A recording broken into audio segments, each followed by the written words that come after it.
It's the energy of life. I mean, giving is the energy that once you tap into it, you can't separate from it. If you give of yourself to someone else authentically, wholeheartedly, you end up with great relationships. You end up with connections. You end up with something bigger than yourself. And it's selfish because you feel good. It's the epitome of happiness and joy. There's nothing better than giving somebody a gift that you thought about, you put time and energy into, and you laid it all out and you presented something to them. Like it's valuable. Or being able to give someone on a spot just because they needed it and you have the ability to tune into it. I mean, it is selfish, but it's selfish in a good way. Like, who says we can't be selfish with feeling good when it's about someone else? I wish I knew these secrets when I was younger. We want to focus on chapter 4 and your legacy today in particular. And I think for people who are living life, trying to get it all done, they're trying to raise their family, they're working hard, they maybe just got out of school. Legacy may be just the furthest thing from their mind. But I want you to explain this quote that you have in your book. Your legacy isn't what you create at the end of your lifetime. It's what you did yesterday and what you'll do today and tomorrow. Yeah, it's legacy is a big word, and I think it scares people. I think people get nervous when they think legacy, or they think they don't deserve one, or they think, people in general just get uncomfortable with the word.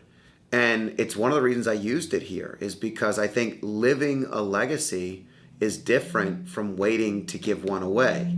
And what most people think living a legacy is they think that it's something that I donate money at the end of my life so there's a library named after me. That is not a legacy. The legacy is what your children carry on, the traditions, the daily things. At the end of every happy birthday song, my niece and I have this goofy thing that we do, and it's a part of our family, and we'll continue it with the next generation. And it's stupid and it's goofy, but it's a little moment that you want to continue. And I think it's this.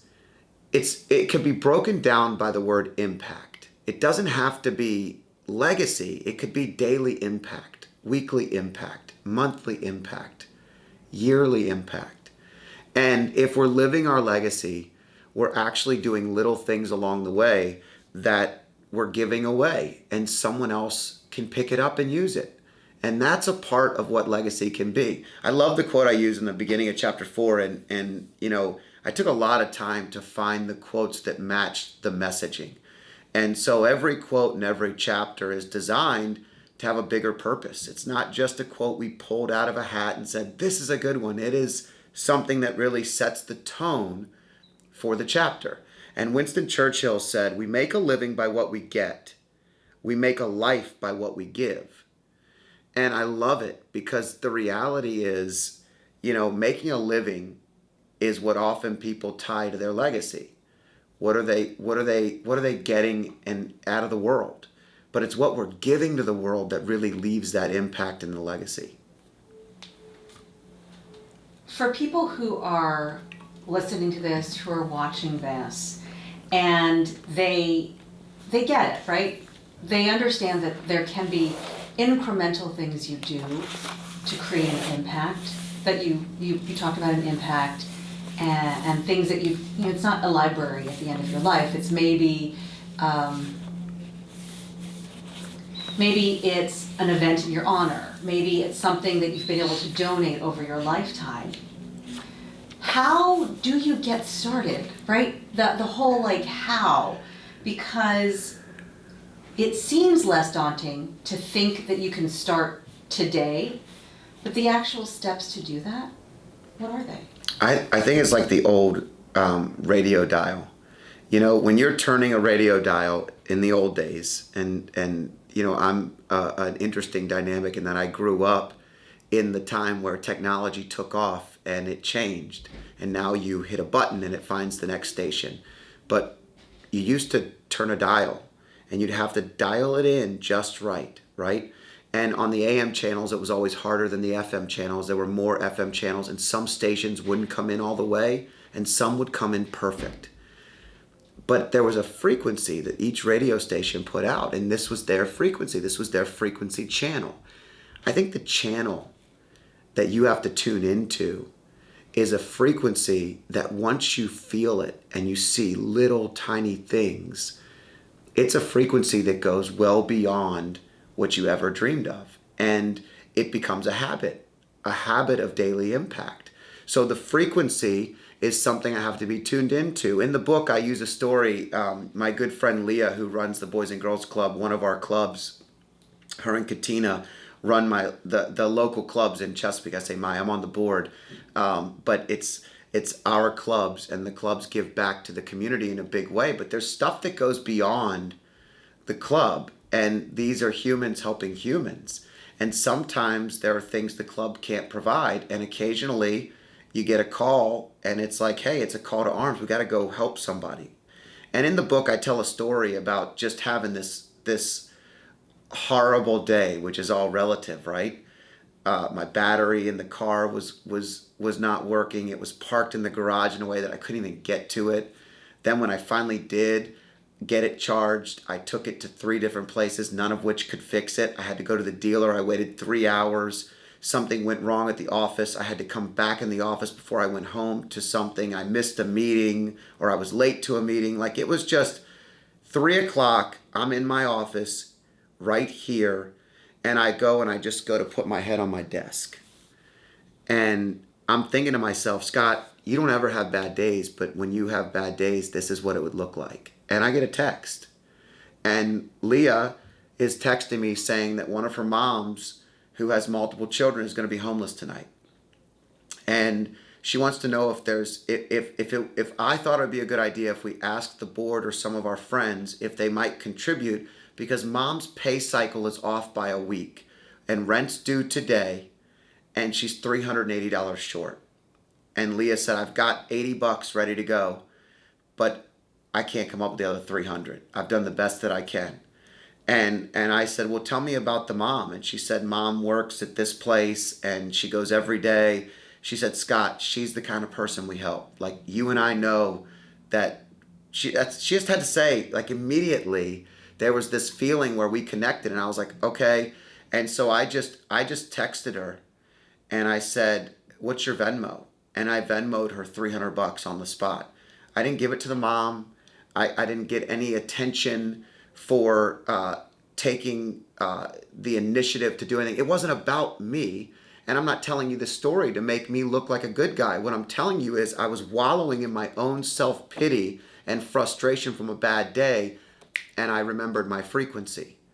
Somebody came into my world that I was able to listen to, that I shut myself off long enough to listen to. And at the end of that day, that lady, it was going to rain that night. She was going to be homeless. She had 1 more week to live in that hotel where she was living at, which she still lives in today, because I told Leah this story just a couple of weeks ago. And she said, you know what? That worked. She's still there today. And she would not be there if we didn't get to work that day. And Leah had tears in her eyes just telling me about the story years later. And, you know, I bring that up because it's a frequency that I had to start paying attention to. It was the daily impact that you can make in someone's life. So what do you do, right? How can you implement this? What you have to do is you just have to open your ears and your eyes and see things around you. And when you feel yourself getting caught up in yourself, you're probably not paying attention to the very things that are going to take you out of it. And the things that take you out of it are that frequency, that dial that you're not tuned into just right. I love that story. I absolutely love that story. And I think that it speaks to one thing you say all the time, and it really provides context. You always say giving is selfish. Like, you always say that. And it, as you were telling that story, and of course you can give me more context, but I could see it. Like, you were in self-pity mode, right? You were in self-pity mode, and then you get the text or the call. And it maybe this has happened to you over the course of years, several times I imagine, but you get a text or a call and then it makes you think about someone other than yourself. But talk about this idea of this selfishness that giving is and why that has helped you create the life that you have. Yeah, it's the energy of life. I mean, giving is the energy that once you tap into it, you can't separate from it. If you give of yourself to someone else authentically, wholeheartedly, you end up with great relationships. You end up with connections. You end up with something bigger than yourself. And it's selfish because you feel good. It's the epitome of happiness and joy. There's nothing better than giving somebody a gift that you thought about, you put time and energy into, and you laid it all out and you presented something to them. Like it's valuable. Or being able to give someone on a spot just because they needed it and you have the ability to tune into it. I mean, it is selfish, but it's selfish in a good way. Like, who says we can't be selfish with feeling good when it's about someone else? That's the I think I wish I knew these secrets when I was younger. And the truth is I always felt little parts of it and you start to understand it. But when I was younger, I had this mentality of this me against the world. I'm fighting, laying down, punching up, and I'm gonna have to take of the world what it gives me because it may not be there tomorrow. That scarcity mindset.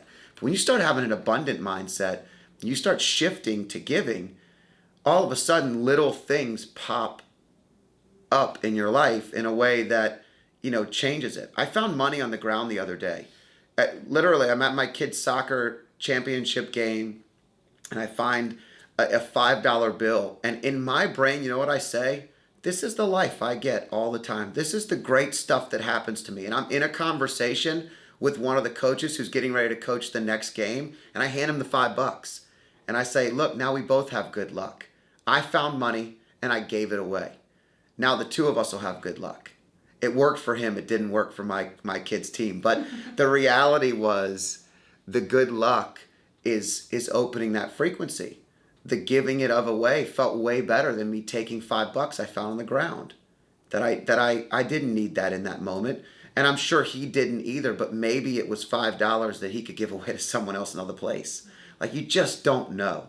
And I think it's better to err on the side of that kind of selfishness, joyful selfishness. And it pulled you out in that particular moment when you're feeling down, right? It pulls you out, right? Yeah. You didn't think about your bad day after that happened. It changed everything. Yeah. I mean, the whole day shifted, and the whole logic shifted, and so did my brain again. It's like it grew another muscle in the area it needed to grow. Hey, you're getting away from where you need to be. You're forgetting what makes you successful, and it's giving. It's not taking. It's not looking at the world and saying, why me? Why this? No, I get to do all these things. I'm blessed. And so, that I remember standing up from my desk and walking around and telling the story to one of my buddies and going, look, how lost I am in this. And we were all engaged in something that had happened in the office that was a challenge, and we were overcoming it. And we started laughing. It changed the entire dynamic of the day. And, imagine if those happen over and over again in your life. What does it change if each day starts to become those little tiny selfish giving moments and your whole lifetime is built like that? That's the word legacy. You're a business owner. You have a lot of business owners in your network. Maybe you have business owners to be who are watching this, business owners currently. And maybe they're wondering, how can they create that energy where texts come to them, money is dropped into their lap like you seem to have happen. How can you create networks? How do you use your networks? And I hate to use the word use. That's a great question. How do you make all of that work together where you're working together for a good sort of impact? Yeah, so I love two words in this instance, something I've never been afraid to do: authenticity and vulnerability. Okay? Relationships that are built on transactions are are wide, but they're not deep. See, a lot of people, and I learned this from my Uncle John. My Uncle John has great relationships and they're deep. They're not transaction driven. John's the guy you call anytime you need something, and it could be anything. And I have emulated that mentality in my life, the same mentality my parents have, my family has. I'm blessed, and I know not everybody has that dynamic. I know you out there may not have that dynamic, but it doesn't mean that your dynamics doesn't start today, building it the way that you want the next generation to be. So with authenticity and vulnerability, what I'm saying is when you give of yourself to other people, they give back and relationships become deep, not just wide. If you walk into a room and you know people, but you're afraid to go talk to people, you have width but not depth. If you know people and you know their family and you know their story and you know their business and you know what makes them click and what they love and what they don't love and what wine they like and what bourbon they like to drink and what restaurants are their favorite, and you know them deeper, you have connections. Those people trust you because you trust them. See, I have to trust you for you to trust me. And that starts with how open we are. How open I am just in talking to people, in the universe here when we're presenting this book. That's the Are Your Networks Wide and Deep is a subchapter in the book, but it's based on Uncle John's mentality. We were having a political conversation with someone running for office one time, and he was like, "Look, you're wide, but you have no depth. You've got to build the depth. You can't just know people. That doesn't get you elected. You have to feel what they need. You have to empathize with them. You have to give of yourself to them and help them accomplish something. And when you do, people start calling you. People start leaning on you. And that's how the width and depth of the relationship becomes something that really, to your word, Cheryl, uses the network the best way it possibly can be used. It's used to balance the success for everyone. We've done a couple podcasts in the last week, and when the camera's off and the recording's over, I ask the same question every time. Is there anything I can do for you? Is there anything I can do that would help you, help get the word out? Do you need guests? Is there anything I can do? And every single time that I ask that, I get an answer. And the answer is one of two things. The answer is, yes, you know what? I really could use help doing this other show, and I think you'd be good on this other show. Would you mind doing that? Guess what? I just got something out of that same question, and I didn't go into it seeking something. Another one was, I have a friend that I really think you would be good to talk to. Would you mind talking to my friend? I got no problem. He does something similar. I think you guys could pick each other's brain. Would you mind if I connected it? No, that sounds great. I'm happy to do it. See, these people are giving us a national audience to take this message to the world. What am I giving of them except just the transaction of being on their show? My objective is to go in deeper. I then also follow it up with, listen, and not everybody cares, by the way. Not everybody cares about connection. Not everybody cares about the depth of the relationship. Some people just want me to come on their show and get off. Some people want to do business with us and they don't care about family and friends. Some people get our family picture on their fridge and they have the last 12 years up on their fridge because they love our family. And doing business with us is about doing business with our family. There's different types of people in the world, but I always assume you're the kind of person that wants depth. And if I'm wrong, it's okay. But by doing that almost every single time, I gain so much more out of the relationship. And I let them know at the end, before we get off, I'm going to connect with you on LinkedIn. I'm going to connect with you in some capacity outside of this. And hopefully this can be a building block to something bigger in the future. I don't know what that looks like. I don't know if they need anything in the future, but they now know they can call me. And that's my way of doing it. You have to find your own way of doing this. And that's what we talk about in the book. It's about you finding your own daily habits of impact, your own legacy, your own passion. What is it that lights you up, and how can you utilize that to really gain the most of your network? I know the answer to this question because we've talked over the last few years about it, and I've seen how you do it. But how do you fit all of this in? So if you think about it, going deep with someone and having these kinds of conversations takes time. And to someone who is running a business, has a family, has kids in after school activities that you've got to shuttle them to, and then you have other obligations, how do you fit it all in? So I think if you talk to our business or my family, they'd probably tell you that it's too much, and sometimes it can be. So humbly, when you're tuned in, if your frequency is extra tuned in, you are taking on a little more than sometimes you can handle. But that's where self-awareness comes in. So what I really try to do is I try to be self-aware enough to know when it does get to be too much, then I'm aware. But the truth is, how can you not? When it comes to giving of yourself, when it comes to really feeling true joy in a day, how can you not take an extra 5 minutes to talk to someone who needs it?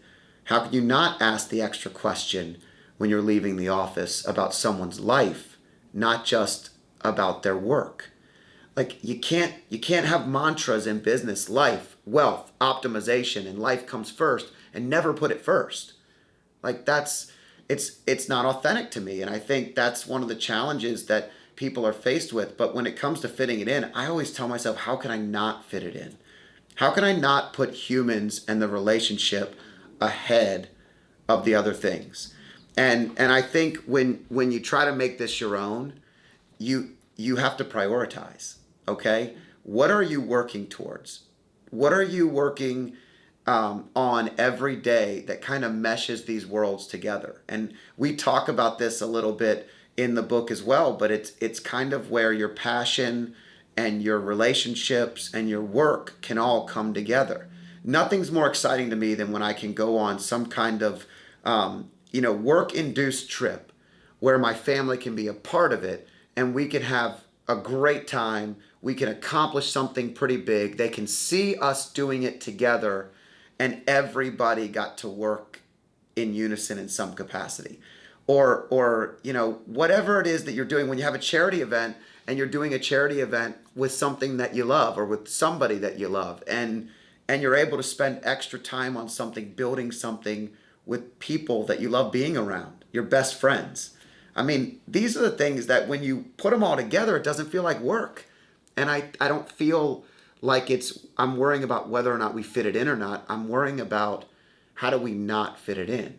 And, and occasionally, humbly, you fail and you do too much and you run yourself into the ground a little bit and you have to recharge. That's why I wear a lot of these devices. And sometimes I have this device to tell me that the body's run down, that maybe inside I'm not aware as much on the outside that I feel like this positive energy is just rolling, but the inside is telling me, hey, slow down. And guess what? I listen to it. I do listen to it. And you have to find what works for you. To wrap up this chapter, what I'm hearing as the key message is that you just don't have to wait until you're successful to serve. That people feel like in order to serve in any capacity, they have to be big enough in order to donate a library or to have a statue built after himself or herself. But what you're saying is start today, start now. Yeah, when you give of your time, when you don't have money, it's all you have. So when you have no money, you often have more time. And then when you have money, you have no time. Like this is kind of the cycle, right? They also say youth is wasted on the youth. And, because when you have the energy and you recognize, oh my gosh, I love doing this, your body doesn't always want to do what you used to really take for granted. And life is the same way with impact. I think that ultimately when you're trying to do more of the daily good in the world, you find the energy for it, and it can kind of guide you along the way. But that time that you have to give when you're young, it's really, really valuable and can have exponential money effects for other people who don't have the time to give. And the people that have the money later in their life, that can be exponential to spark the idea of someone young. And so when you combine these things, you start working towards the right spot of where you are, which is wherever you are right now. Wherever we are right now is where we're supposed to be. And if that's the case, guess what? You might have a little more time to give it. You might have a little more money to give it. It will probably come back tenfold. And living a legacy is a scary word, just like we talked about. But the truth is, if you're just doing little bites every day, BJ Fogg has a book called Tiny Habits. Build the tiny habit of giving, and it will build the muscle bigger and bigger and bigger until it's just a part of your everyday life. And like anything, if you work out enough, you hate missing it. And you recognize when you miss it. You see it physically, you see it mentally, you feel it mentally. And this is the same kind of muscle.